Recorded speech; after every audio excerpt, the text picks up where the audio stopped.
C'est sous de forts relents nés des poursuites judiciaires dont fait l'objet le syndicat national des travailleurs du plan et de la statistique Synaplasta en acronyme que se tient ce 9e congrès ordinaire.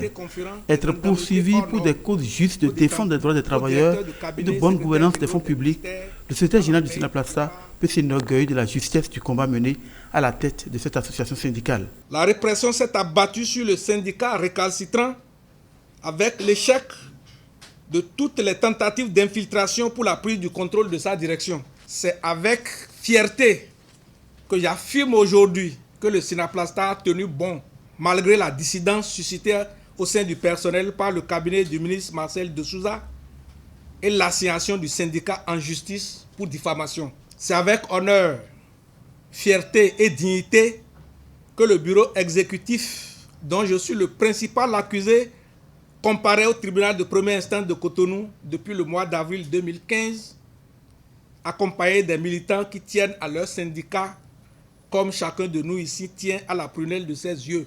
Validation des rapports au plan moral et financier, bilan des activités, relecture des tests et renouvellement des membres du bureau exécutif restent les sujets, entre autres, à l'ordre du jour de ce congrès.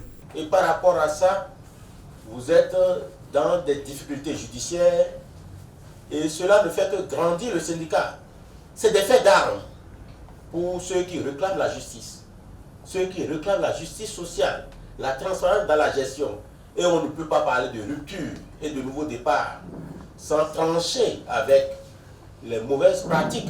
Le ministre d'État souhaite que dans les relations syndicats, c'est-à-dire partenaires sociaux et administration, que le dialogue soit privilégié.